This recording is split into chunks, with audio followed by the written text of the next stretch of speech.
Welcome to the Physician's Guide to Doctoring podcast, where Dr. Bradley Block, otolaryngologist, interviews experts in and out of medicine in order to get their take on how physicians and all healthcare practitioners can better help their patients, practices, colleagues, communities, and most of all, themselves. The ideas expressed on this podcast are those of the interviewer and interviewee and do not represent those of their respective employers. Welcome back to the Physician's Guide to Doctoring. On today's episode, we interview Dr. Eric Tait. Eric has an MD, MBA, and actually has his own podcast called The Physician's Road, a website of the same name. And what makes him really special is 1 year out of residency, he founded the Vernonville Asset Management Firm, which helps physicians to invest in private equity. He's found the key to happiness as a physician, and he breaks it down into 5 overlapping paths. He calls them the path of personal development, path of practice, path of health, path of relationships, and path of wealth. And we get some excellent advice from Eric on how to focus and improve on each of these.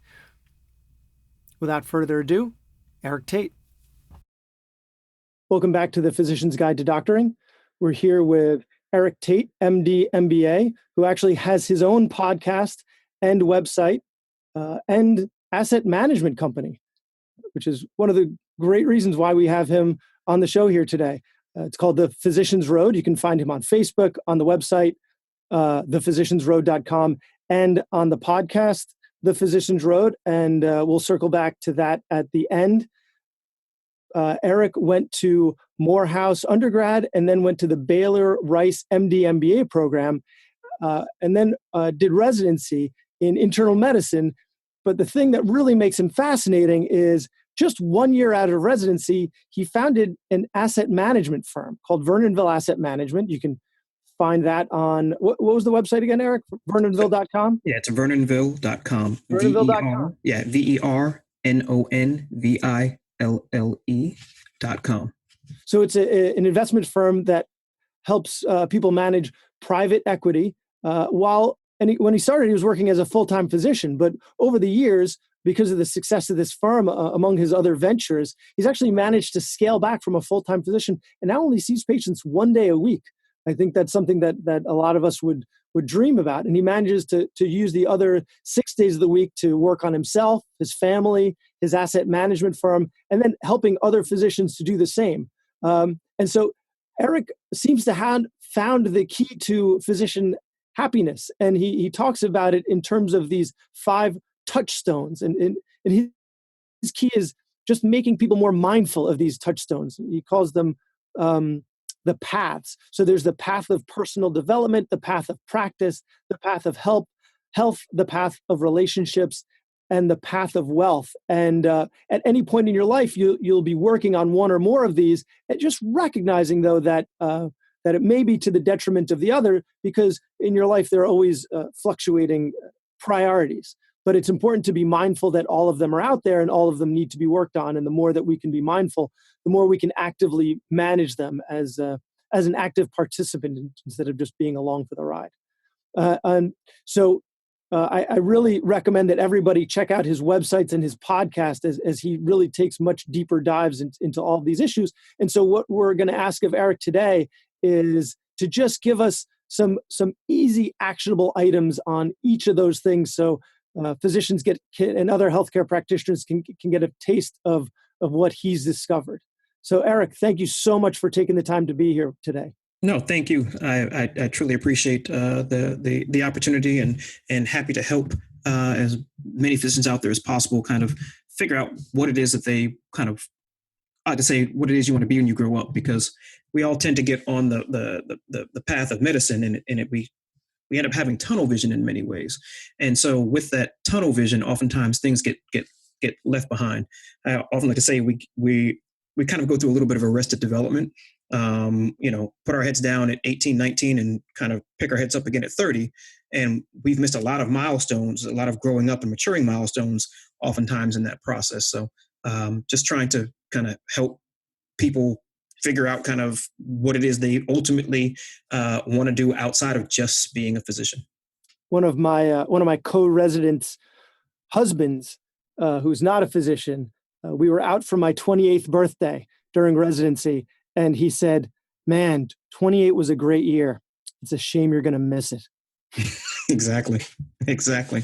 I'll never forget. That was 11 years ago now, and I still very, very memorable. Yeah, we do sacrifice a lot in order to do this, and unfortunately, the physician burnout rate is so high. So the question was, or the question is, was it worth it? And I think it's great that you've found a way to make it worth it. So I think what we had talked about was personal development is really what sets the rest of this up.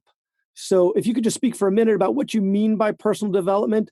For me, personal development is, for me, what this podcast is all about. And there's a psychologist by the name of Carol Dweck, and she wrote this book called Mindset. And what it is we have a fixed, people can have a fixed mindset, which means that they just feel like they have these static traits.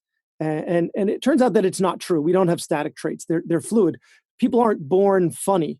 You at 5 years old, you make a couple people laugh, and then continue to figure out as you get older what makes people laugh. And then at 15, it seems like he's the funniest kid in class, and he was just born that way. So it's not that he was born that way. It developed over time and just under the radar. And so Eric and I both espouse the belief that personal development is the fact that we don't have static traits. We can improve ourselves. So Eric, what have you been up to? And what do you recommend that is a simple, actionable thing that people can do to start down the path of personal development? Kind of the easiest thing to do, in all honesty, is to start with the classic. The classic is, Napoleon Hill's Think and Grow Rich. It's really not about getting rich. It's really about kind of understanding the power that we have within our subconscious for us to be creators and to be the architects of our own lives. Napoleon Hill birthed lots of other people all the way down through Tony Robbins and Brian Tracy and all of these people. And so, Napoleon Hill is kind of the easy person's introduction into the kind of the personal development realm and world. The person you would know most out there would be Tony Robbins. He's also heavy into personal development. But for me, the simple thing about personal development is that what I am trying to do, at least personally, is strip away everybody else's expectations of who I am and what I should be, and really get down quietly into the core of what I really want and what significant contribution I want to make to the world, what that is without any cultural overlays, religious overlays, racial overlays, gender overlays, just kind of who am I at my essence, and how do I want that to manifest kind of in the world. So what was the name of that book one more time? Napoleon Hill? Yeah, Napoleon Hill, Think and Grow Rich. Think and Grow Rich. So in order to start down the path of personal development, if you're looking to improve yourself, his recommendation is Think and Grow Rich by Napoleon Hill. Great recommendation. Not something that I've read yet, but it is now on the short list. So thank you for that recommendation. So the next path that you discuss is the path of practice. So when you say practice, first, what exactly are you referring to? So what I mean by practice is our professional lives. And so in the end, I don't want to box people in and say, well, you need to be a practicing clinician or you need to be out of clinical medicine. In the end, really the path of practice is about your professional development. Irrespective of what pathway you've chosen in terms of clinical versus non-clinical, how do you effectuate the most effective use of your professional time? And how do you marshal resources to create the kind of professional life that you really want to have? So how would we find an action item in that? And so if people are looking to start down the path of practice and improve their professional life as a physician, is it the physician-patient relationship?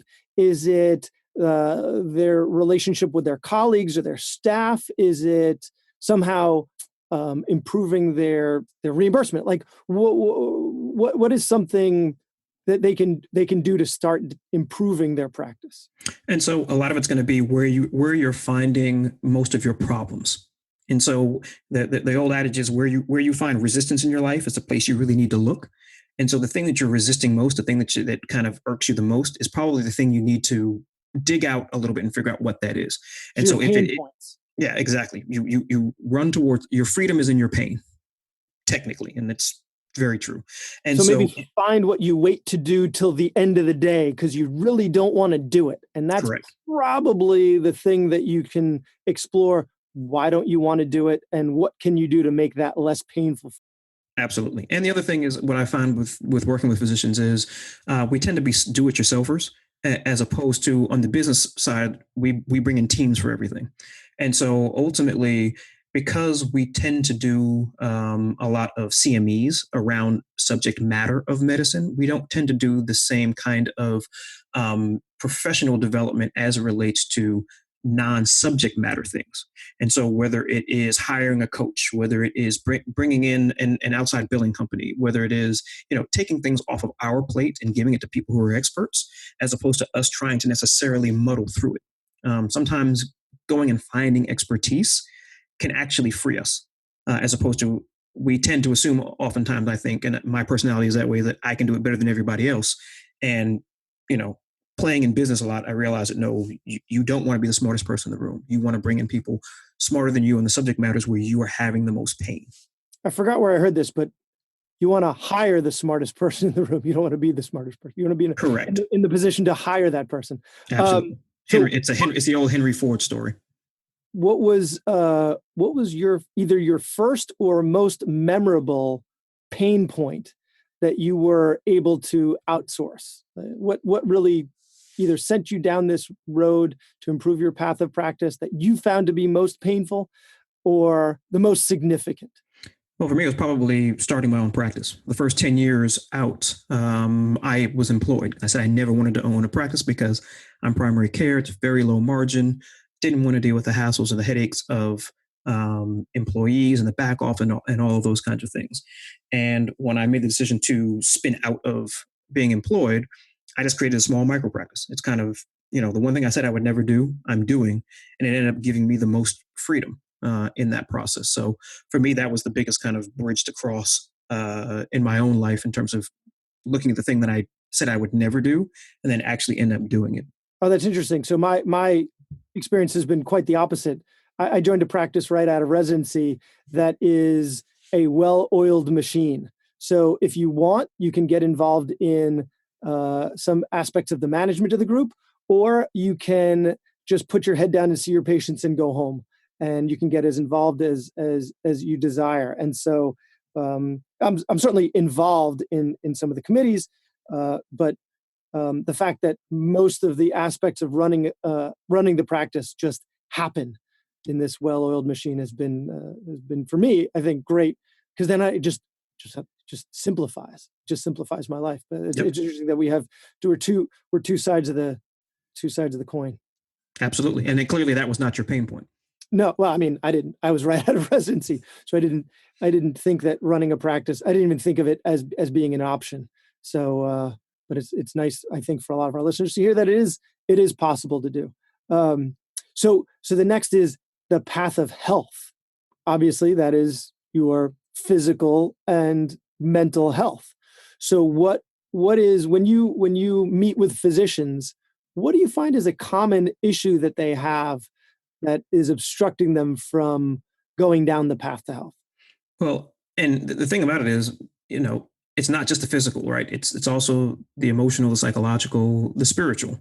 Many of us got into medicine as a calling. We got into it to help other people, and many of that light and that passion ends up getting beaten out of us through the training process, and then coming out and then dealing with all the hassles and rigmarole of medicine. And so, honestly, it's really the broken spirits that are what we see more often than anything else, not necessarily kind of people who are massively overweight or, as a population, I don't think we as physicians are overly unhealthy vis-a-vis the rest of the population. But from a spiritual and emotional standpoint, that's a low bar, though.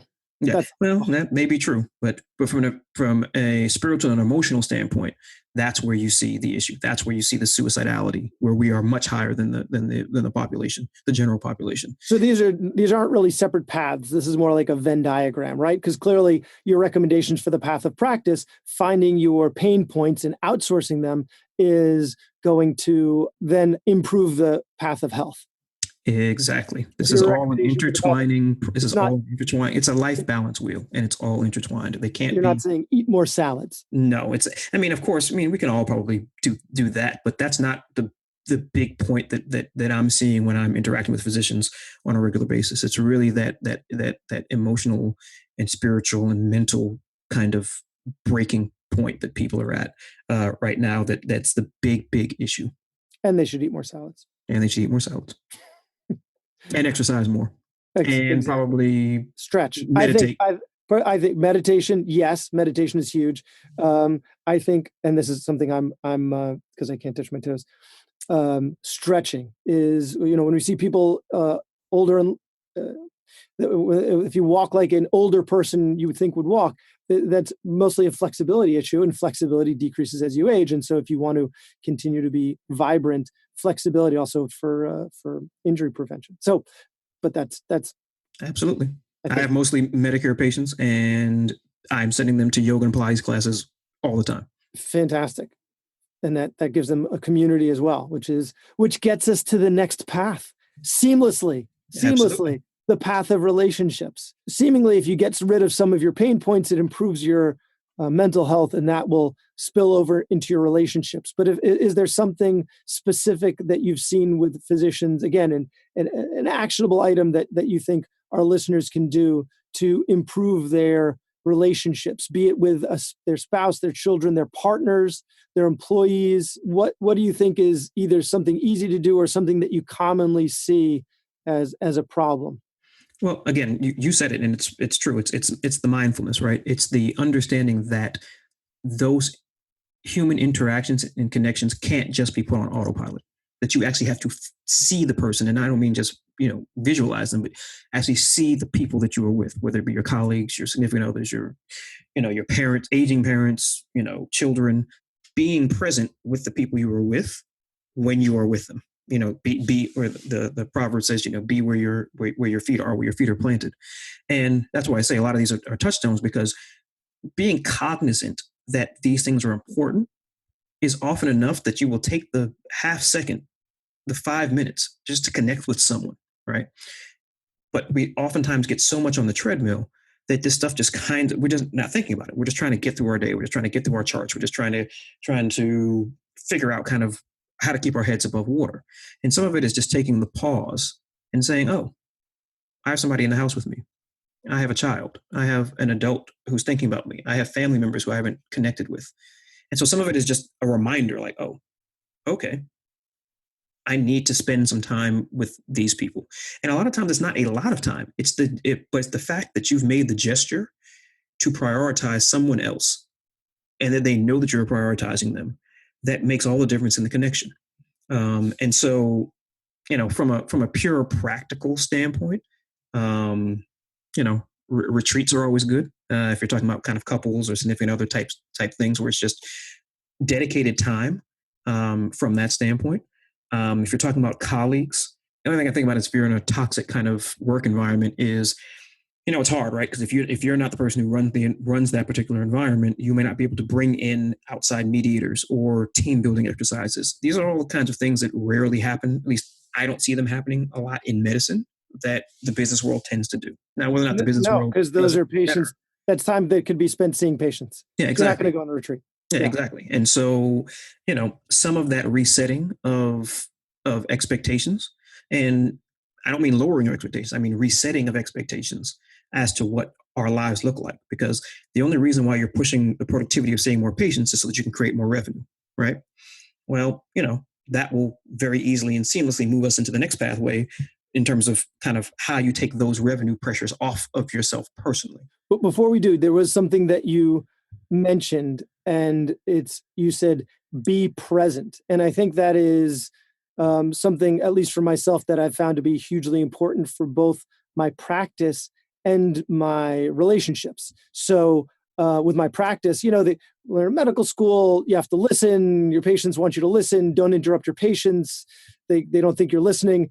You be a better listener, right? Well, listen. I don't think it's such great advice because it's not actionable. But I think being the concept of being present.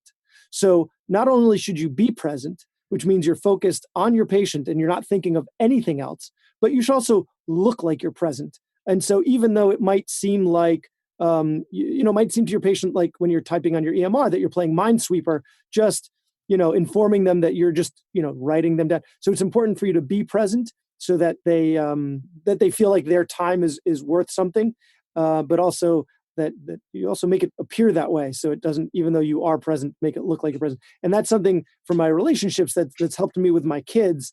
I keep on hearing, it goes so fast, it goes so fast, it goes so fast. Great. That's great advice. Thank you so much for telling me that it's going to go fast, because you know what? It hasn't been 5 minutes that someone else hasn't told me that it goes so fast. I recognize that it goes fast, right? The days are long, but the years are short, right? But I think something that is actionable for that is be present. When you're with your kids, don't think about work. Don't think about your business. Don't think about the renovations of your house. Don't think about your bills. When you're with your kids, just make sure, and you're going to find your mind wandering, which is kind of what you were mentioning about meditation, right? Meditation is a practice that helps you manage that mind wandering issue. But I think being present when you're with your friends, being present when you're with your family, that'll help your practice, and it'll help your relationships. And it takes practice, kind of like that whole thing I mentioned with Carol Dweck and mindset. It's something that you can improve with practice. So I appreciate you mentioning that, because I found that to be so hugely important, being present. And so, making enough time for relationships is hard if you are working a ton. So then, as you mentioned, leads into the path of wealth. And so as someone who founded and manages an asset management firm while he's a practicing physician, obviously that gives you tons of credentialing with our physician audience. You were it's a pretty incredible feat. And so why don't you talk to us about getting physicians on the path to wealth? Yeah, I mean, the easiest thing what I tell people is I rarely give people, I rarely tell people what to do. What I can tell people is I can show you what I've done, right? And so I realized at an early step, actually when I was in business school, I realized that there's only so many hours in a day you can labor, and that if I wanted to be able to not have to labor for whatever reason, right? For me, it was I wanted to practice in a particular kind of way. I wanted to practice medicine in a specific way. And I didn't want the pressures of productivity and assembly line medicine getting in the way of that. And so what I figured was I would need to replace my income in some way, shape, form, or fashion. For me, doing franchises or operating businesses wasn't going to make sense because I was a practicing physician. And so, investing in real estate and being kind of a silent partner in businesses, but with the understanding that I was not going to invest in anything that did not generate income directly to me, because I wanted to replace my medical income. And so that was the whole focus of everything that I did. And so the investment firm was really set up by my accountant for us to manage our own properties. And then over time, we just had other physicians who wanted to invest with us. So when we allowed other physicians to join us in the things that we were doing. But this is the way I've always invested our family money in the world, to give us the time to be able to operate our practices, pay attention to our health, have great relationships. And so what I understood was, from the personal development side, I figured out what I wanted. On the wealth side, I figured out how to achieve it by getting more time. And then that allowed practice, health, and relationships to follow from that. And that's why this whole thing kind of intertwines from that standpoint. So it sounds like you've found, for you, the path to wealth has been investing specifically in real estate. Is that correct? Yeah. I mean, I would say probably 80%. Yeah. So if a physician wants to dip their toe in that pool, how do you get started doing something like that? It would seem, for physicians that are kind of early on in the careers with not much savings, right? Because we have that delayed gratification, delayed monetary reimbursement. We don't have a lot of savings. And so if you're talking about buying a $150,000 apartment that you're then going to rent out to someone else, that is a substantial amount. It sounds like a substantial risk. How do you recommend we get started in something like that? Well, the first thing you want to do is figure out if that's even what you want to do, right? So that goes back to kind of the personal development, kind of figure out what are your ultimate goals, right? So then you start with the ultimate goals. What is it that I want to accomplish? And if you're like, okay, well, I want income streams that are recognized that I want to have, well, you're talking about dividend producing stocks, even though the rate of return is below inflation. Bonds, same issue you have with that. Private businesses, real estate, things of that nature. So you have to decide if that's what you want. Once you decided that that's what you want, now you have to figure out how do you want to do it, right? Do you want to be the person that manages it? So you're probably not going to buy an apartment for 150,000, but you could buy a house, and you don't have to have 150,000. You only have to have about 30% of that. And so you're talking about, I don't do math in my head quickly, easily. So 20, 30, about $40,000, right?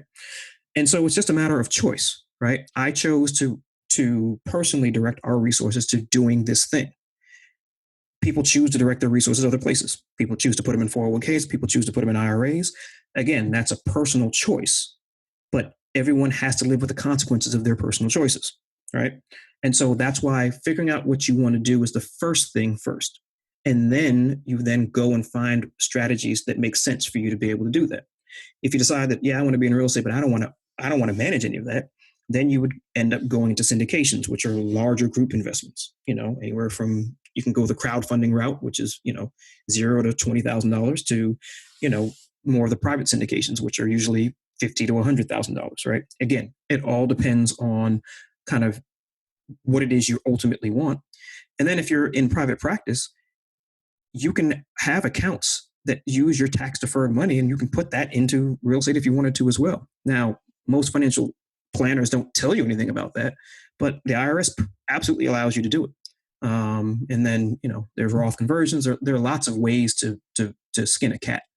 But again, it all is going to start from what it is you want to accomplish, not what other people are telling you should accomplish, not what you've heard other people do, but would you within yourself say, hey, this is what I want my life to look like in the next 2 years, 5 years, 7 years, 10 years from now.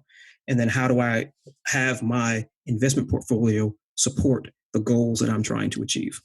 So it sounds like, what you were saying, 80% of your investments are in real estate. And if a physician wanted to do that or rather get started in that, rather than being the sole owner of a property, they could seek out a syndication, or is it like a crowdfunding syndication? Is that?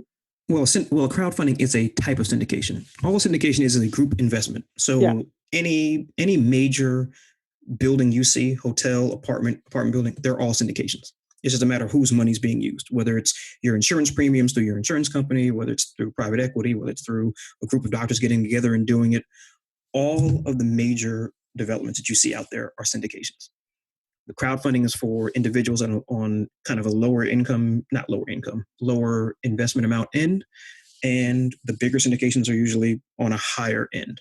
But all it is a group investment. I mean, technically, all a mutual fund is a group investment. You're pulling your money to go buy stocks, right?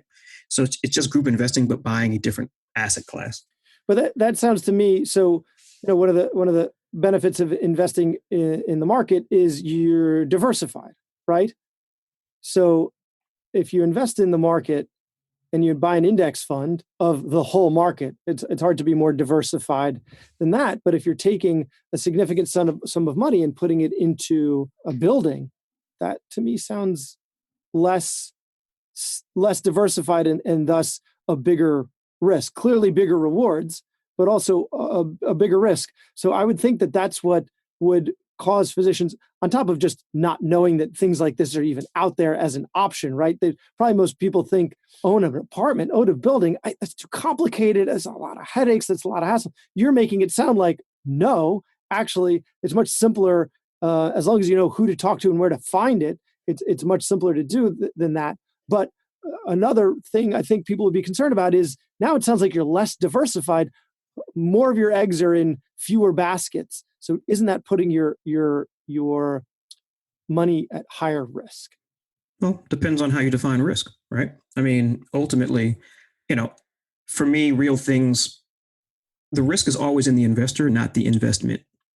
So it's really just a knowledge base, right? I could ask anyone who has a 401k and ask them, what's your largest holding in that 401k? They wouldn't be able to tell me. They couldn't tell me who the biggest competitors are of the largest holders in their 401k. I mean, so again, risk is in the investor, not the investment. I would say from that standpoint. The second thing is it's purely from an asset allocation standpoint, having all of your money in the publicly traded stocks and bond markets, you're not diversified. You have to have some private investments to be truly diversified. We saw in 2008 and 2009, there's something called correlation. And so what that means is the linkages between all asset classes, stocks, bonds, everything in the public markets is very tight these days. And I could go into a lot of technical reasons why that is. But what we saw is that all these asset classes fell at the same time, which is technically not supposed to happen if you're quote unquote diversified, right? Well, and I don't want this to be a stocks versus real estate thing, because, and again, I'm about asset allocation. So, but wasn't it that the market fell because the real estate market crashed?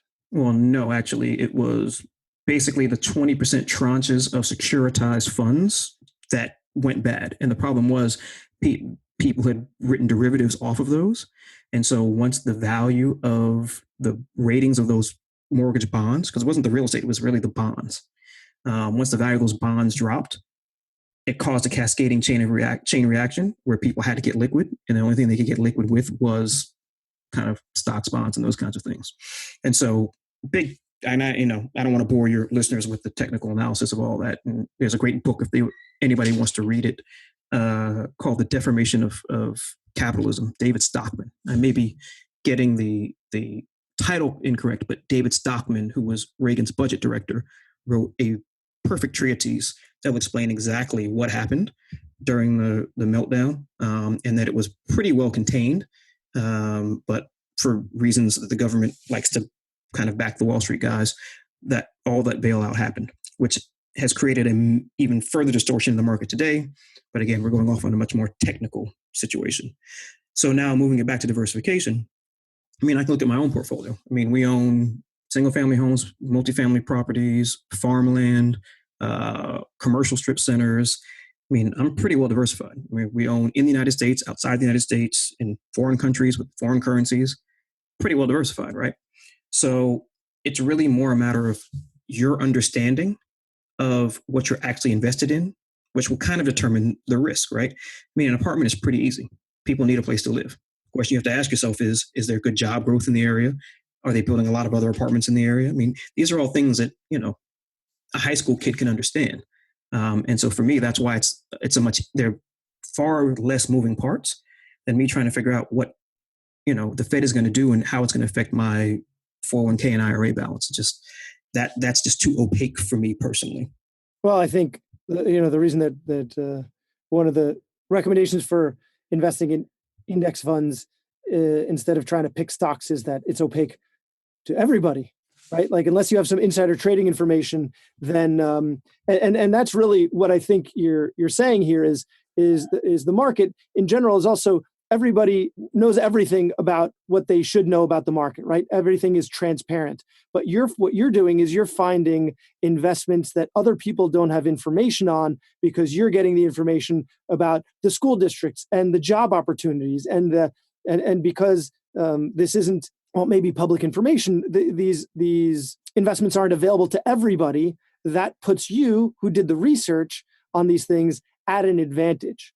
It's almost like legal insider trading information. You know something, you have access to information that other people may also have access to, but in contrast to the market, where you have tons of people doing research on these things and recommending that their funds do these things. This apartment building in the outskirts of Houston, a lot of people aren't doing the research on this, so you're not you don't have that competition. I'll give you a perfect example. So the last project we did is a 100,000 square foot commercial strip center. We've got a bunch of physicians who joined us on that project. A REIT was selling it, and the president of the REIT didn't even realize the junior guy was selling it. But by the time the contract was already signed, there was a little bit of vacancy. 70+% of the place was occupied by credit tenants, so TJ Maxx and things like that. The day of closing, our partners had 2 other leases signed, ready to go, that added roughly $2.5 million to the bottom line. So that was relationships, that was understanding the market. There's so much information asymmetry when it comes to real estate. That's the inefficiencies that you can exploit. That's the word I was looking. Efficient. The market is perfectly efficient, but what you're identifying is the inefficiencies in these other private equity investments and then capitalizing on them. And I may be incorrect about this, but I'm pretty sure Arnold Schwarzenegger did not make most of his money from Conan the Barbarian, which I would argue is one of the greatest movies of all time. But it was from Twins. No, it was from real estate investments. So I think he made most of his money there. I mean, he was able to make these investments because of what he made from the movies, which he started with bodybuilding. But most of his money was in real estate investments. Absolutely. If you look at the Forbes 400 outside of the tech guys, most of that list is real estate people. So if someone wants to dip their toe into it, just to taste, right, of what that means, where do you find that crowdfunding? What's the website that I look at? What's the book that I read? How do I find out more about this? Off the top of my head, because they've approached us for some of our projects and we've never gone with them. I mean, contact Vernonville Asset Management. No, because we're not a crowdfunding. No, because we're not crowdfunding. We don't. Yeah, we believe in actually having a personal relationship with people. The issue with crowdfunding is you're not going to ever meet the person who's putting the project together. And I'm not saying that there's anything wrong with that. You can buy it like a mutual fund. And also, really, is your investment as liquid as that? It's not as liquid, but you can point and click. Got it. Okay, so it's easy to do. Yeah, but just Google. Importantly, Google crowdfund. Not liquid. So if you need that money, you can't get it as easily as you can. No. I would just say Google crowdfunding, and really, again, it's about you understanding what it is you're investing in, not the mode through which you're getting the investment, right? Because they're all syndications, so you're still going to have to understand what a syndication is, whether you go with crowdfunding or with a private. And you have a fantastic podcast on that I was listening to. So yeah, I think in order to wrap this up, Eric Tait, thank you very much for your time. This was I was blown away. I really appreciate your sharing your wealth of knowledge with us. And if you found this as interesting, even as half as interesting as I did, you're going to want to know where to find him. So again, thephysiciansroad.com. The Physicians Road has a Facebook page as well that you can find. His company, Vernonville Asset Management, is at vernonville.com. His podcast, The Physicians Road, so look that up on Spotify or Stitcher or iTunes or Google Podcasts or wherever you get this podcast. Clearly, if you're listening to this, you know where to find podcasts. Is there any last words or any other places where they can find you? No, I think that's pretty well it. I mean, I'm easily Googleable. Last name is Tait, Tait. But I just want to thank you and for what you're doing for physicians and highlighting other physicians and kind of giving a platform to let the world know that there are many ways for us to exist in this space. And so, Brad, I really appreciate you having me on. It's been a pleasure. That was Dr. Bradley Block at the Physician's Guide to Doctoring. Find all previous episodes on iTunes, Stitcher, Google Podcasts, or wherever you get your podcasts, and write us a review. You can also visit us on Facebook at facebook.com/Physician's Guide to Doctoring. If you are interested in being a guest or have questions for a prior guest, send a message or post a comment.